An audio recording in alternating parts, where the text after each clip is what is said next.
और उस पर जागरूकता के साथ अटेंशन रख सकते हैं कि मेरे अंदर अभी माइंड में ये फीलिंग्स, ये इमोशंस, ये सेंसेशन आ रहे हैं। तो जितना ज्यादा मैं होश में रहकर उन फीलिंग्स को, इमोशंस को, संकल्पों को या किसी भी चीज को रीड करती हूँ, अटेंशन रखती हूँ, वो अपने आप ही मर्ज होना शुरू हो जाते हैं, है ना। तो खत्म करने के लिए हमें बस दो चीजें ध्यान रखनी है। पहला, होश में रहना है, जैसे बाबा ने आज कहा कि अलबेला नहीं बनना है। आप अभी आराम पसंद नहीं बन सकते कि बस होते होने दो, जो हो रहा है, गुस्सा आ रहा है तो आने दो, जाने दो। नहीं, अगर गुस्सा भी आ रहा है तो हम उसको रोक नहीं रहे, बट हम होश में गुस्सा कर रहे हैं।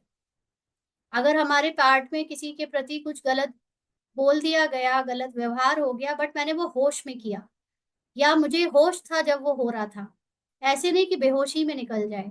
क्योंकि जितना ज्यादा आप होश में अपने एक्शंस को होते हुए देखते हो, उतना ही आपके वो एक्शंस आपके सत्य के अनुरूप होने के लिए पुराने एक्शंस दबने लगते हैं। क्योंकि आप होश में तभी होते हो जब आप प्रेजेंट में जीते हो।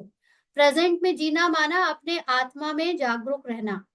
आप अटेंशन रखोगे ही तब जब आप अपनी आत्मा में स्थित होगे, आप जब जागरूक होगे, होश में होगे, तो वो ही आपका होना, एक एक परिस्थिति, एक एक संकल्प, एक एक संस्कार और एक एक एक्शन को देखते रहना, अपना या दूसरों का, वो देखने से ही वो संस्कार मर्ज होने लगते हैं, कड़े संस्कार मर्ज होने लगते हैं।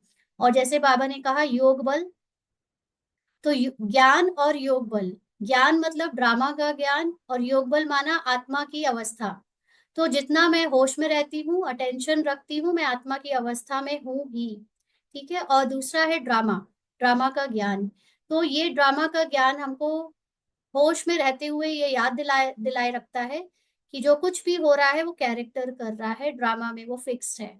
इसलिए मैं अब उस ड्रामा के परिस्थिति में जो भी कुछ हो रहा है उससे प्रभावित नहीं होती हूँ ना। फॉर एग्जाम्पल, अगर मैंने अभी अभी रोल में बेटे को, बच्चे को, कैरेक्टर के लौकिक बेटे को अगर कुछ डांटा, ज्यादा डांटा, तो होश में डांटा, कि होश में क्या, भले ही होश में कितने भी लिमिट क्रॉस करके भी डांटा या बहुत कुछ सुनाया, लेकिन होश में हूँ, लगातार मैं देख रही हूँ कि मेरे अंदर जो पहले बेहोशी में कहा जाता था कि पता भी नहीं चलता था, सिर्फ बाद में पश्चाताप होता था, अभी वो जो भी बोला जा रहा है, कहा जा रहा है, उसको होश में किया जा रहा है। माना उसको आ, कहने के बाद ये पता चल रहा है या याद रह रहा है कि ये कैरेक्टर ने किया, ये मदर कैरेक्टर ने किया सन कैरेक्टर के लिए, बट मैं आत्मा इसको केवल साक्षी होकर देख रही हूँ, ये मेरा ट्रुथ नहीं है। तो योग में रहना, अटेंशन रखने के साथ साथ आपको अपना ट्रुथ भी याद रखना होता है कि आपका ट्रुथ क्या है। आपका ट्रुथ वो नहीं जो कैरेक्टर कर रहा है, बल्कि आपका ट्रुथ वो है जो आप आत्मा का होता है।